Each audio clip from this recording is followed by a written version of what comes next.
Hey guys, what's going on? This is Pant our Dragon, and today I want to be doing a video on how to prioritize objectives in League of Legends. So I do feel like a lot of people have trouble taking the right objectives after a team fight or a skirmish, and may sometimes go for the wrong objectives. So what I've designed is a number system which will help you prioritize objectives a bit more.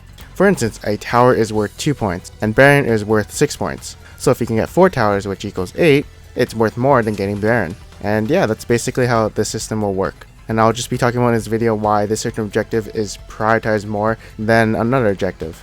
And so hopefully by the end of this video you will understand what objectives to prioritize in certain scenarios. And I'll also be going over some factors that do come to the mind when you're thinking of taking an objective. And so with all that being said, let's get started.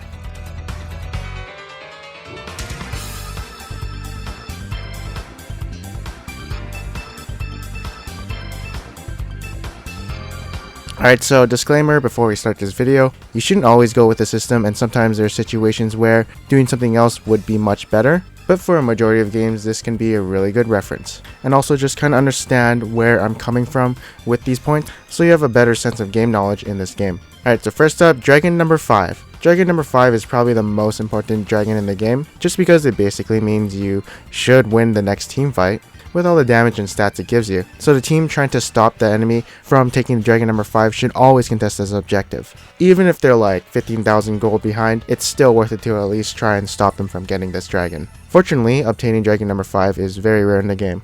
Next up is going to be Baron, the second most highest prioritized objective in the game. So the Baron is basically a power play from hockey and gives you a lot of map control so that you can take down a lot of objectives, like taking down inhibitor towers and getting inhibitors, taking most of the outer and inner towers around the map, and probably winning your next team fight. Although unlike Dragon, it is very hard to take down, and there should be a lot of caution when taking it, so that is why it is +6, and because there will be a situation in this video that I will show where it is better to prioritize 2 objectives instead of Baron.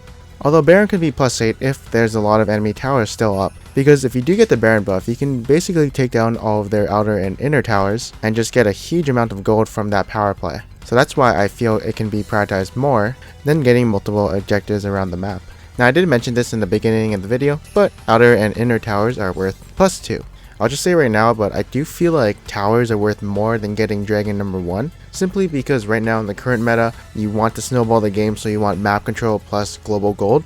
And I do feel like towers are worth a lot in this current meta we have, so they're very high on the prioritization list when taking objectives. So if you can get like 2 towers, it will be very beneficial to your team. Next up we have inhibitor towers, which give +3. The reason inhibitor towers are +3 is because it leaves your inhibitor exposed, so the enemy can take that tower and then recall and then come back and probably take the inhibitor. Or if they have Baron, then they absolutely can take it for free. And next up, taking an inhibitor is worth +4. And so as you can see, an inhibitor tower plus an inhibitor is actually worth more than a Baron.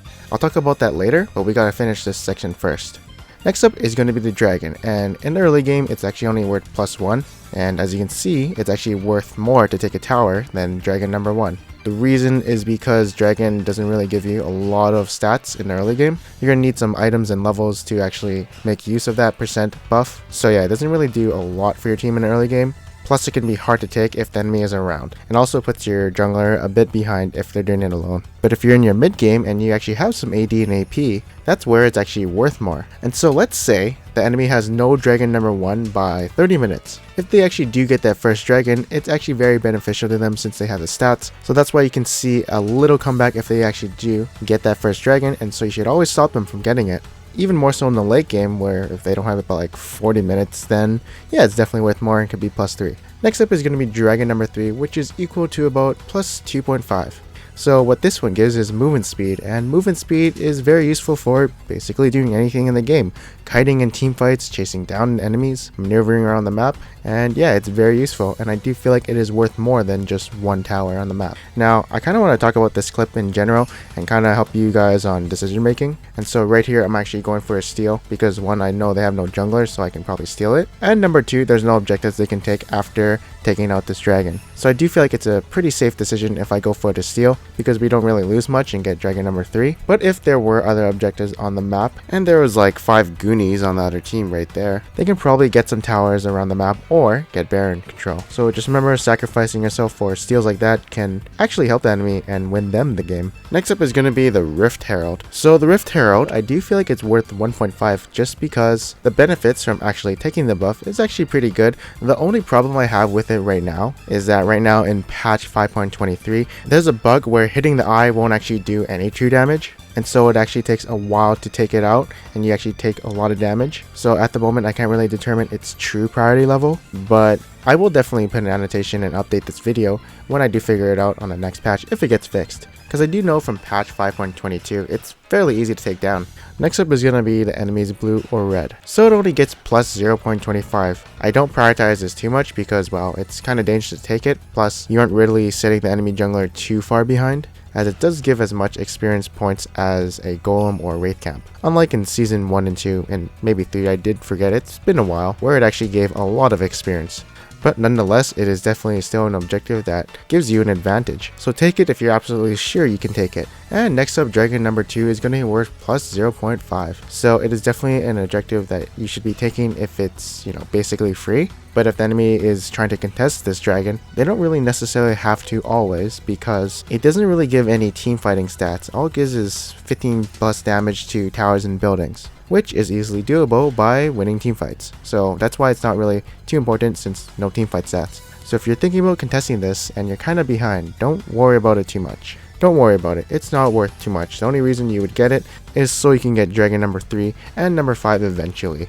Same goes for dragon number 4. You get minion and monster damage. Yeah, it's not really too great. At this point you can probably wave clear pretty efficiently, and again, the only reason you'd want this is so you can get closer to that dragon number 5. So it's not worth contesting if you feel like your team is behind. So that is it for the objective list, and some notes you can take off to this is that it's actually worth more to take an inhibitor and an inhibitor tower than Baron, because having an inhibitor down means you can actually have an easier time taking down Baron, as there will be super minions pushing into the enemy base, so they're kind of stuck in your base and you basically have Baron control. Taking Baron can be risky, so that's why I do rate it a bit low, but I designed this table this way for this reason, just to show you guys that it is worth more to take an inhibitor and an inhibitor tower than Baron, because most times, if you're taking Baron, it can be risky if the enemy team is still up, so just do it this way, it's much more safer. Also, I did say this before, but towers are greater than dragon number 1 and 2 and 4 and Rift Scuttler. So most times if you're thinking about getting the dragon, no, get the tower first, then maybe you can get the dragon. As usually after you're taking towers, you're retreating backwards, so you can probably pick up the dragon on the way. So I've told you things to prioritize when taking objectives, but there are always factors to consider when you're taking these certain objectives. So maybe you just want a team fight and you're going to take an inhibitor tower and an inhibitor, but that might not be the right choice in a certain scenario. Like taking the Baron buff, because in this scenario, we actually can't push down an inhibitor tower because there is no minion waves. Sometimes you actually can't get towers and you're going to have to suffice for a dragon or even a Baron. And so that is why prioritization can be shifted to other objectives. Next up is going to be scenarios where you can't get it later. So in this team fight, we're going to win it. But if you look closely at the map, you can see we're down 2 inhibitors and the minion wave isn't really at the enemy's tower. So what would happen if we didn't get Baron in this scenario is they'd probably get it once they respawn, as they do have the map control with the 2 inhibitors down, and there'd be no chance for us to get it, but with the Baron buff we can siege and counter push to the enemy team. So hopefully you understand this example. Next up is going to be death timers. Definitely this is something you should consider when taking down objectives, as it determines how much time you have to take an objective before the enemy can retaliate. So if the death timers are high, you can basically do anything on the map you want and take whatever, like Baron buff or something. Or taking down towers. This is probably a very simple concept that you already know, or don't realize that you already know, and just comes naturally when you play the game. Another thing to think about is the closeness of an objective. So as you can see here, there's a team fight. Spoiler alert, we're gonna win. And the objective we should be taking, according to my little system, would be the Baron. But, as you can see, we're in the bottom lane, so it's a bit far. And so the objectives we take would be the tower, and then we're gonna be taking the next dragon. You wouldn't want to walk all the way from the bottom lane to the Baron if there wasn't a lot of time for you to do that. So naturally, you'd probably be taking down this tower, and then Dragon since it's on the way back. Also, death timers are about to end, so I don't think we can actually get the inhibitor turret, unless maybe Jack's teleported down here, but who knows. The next factor you have to consider is how much of the enemy's team members are up versus ours. So most times you can contest objectives 5v4, for instance towers, dragons, etc. And the reason behind that is because they'll probably lose a team fight if they try and fight you in that scenario. And so in this scenario, what's happening here is we can actually do this Baron because it is a 5v4, the enemy is actually being pressured by our super minions from the dead inhibitor, and they don't have vision because of our Pinky Dinky ward. And I just summed up my next point, vision and team's position. Yep, you can see in this clip, my team is on the bottom side, and there's not much vision going on at the Baron, so it's very risky for me to actually try and steal and walk up to it, because they'll probably just kill me, especially if I can't sneak around without flash or something of that sort. Usually what happens anyways is if I went in 1v5, I'd probably get zoned off by enemy team by either knockbacks or just straight up killing me, and then contesting the Baron later if they're kinda low. And that's about it for all the factors. So factors, they lead to contestability of an objective. And now we're just going to do a little recap for this video. So for our objective infograph, we have Dragon number 5 giving plus 10, Baron equals plus 6, Baron with a lot of towers up equals plus 8, outer and inner towers equals plus 2, inhibitor towers equals plus 3, inhibitor equals plus 4, Dragon number 1 early game is plus 1, but if it's mid game, plus 2, Dragon number 3 is equal to plus 2, your scuttler is equal to 1.5, enemies blue or red is equal to 0.25, and Dragon number 2 and 4 is going to be plus 0.5. And next up we're going to be doing a recap of factors when taking objectives, and these factors include closeness of the objective, death timers, how much team members versus enemy members are alive, vision and team's position, scenarios where you can't get it later, and the positioning of a minion wave. Alright, so that is it for this video. I hope you guys enjoyed it. Hopefully you learned a lot and you know how to prioritize objectives and the factors that you have to think about when taking down objectives. This video is probably one of my best works I've done in a while, as thinking of a priority system where you guys could understand simply definitely did take a while for me to come up with. But if you guys did actually like this video, make sure to leave a like, and well, if you didn't, then leave a dislike, maybe it didn't help you, or you have some opinions which don't agree with me, which you can comment below, and I'll definitely try and check it out. See if it's like, I don't know, a great argument. But yeah, thanks guys for watching this video. I am Panther Dragon, and I'll see you guys next time.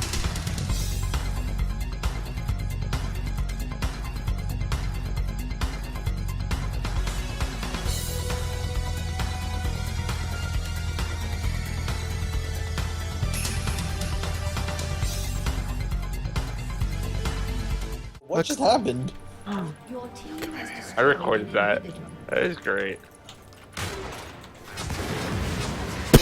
Oh my god. What did she do? He just killed her in base.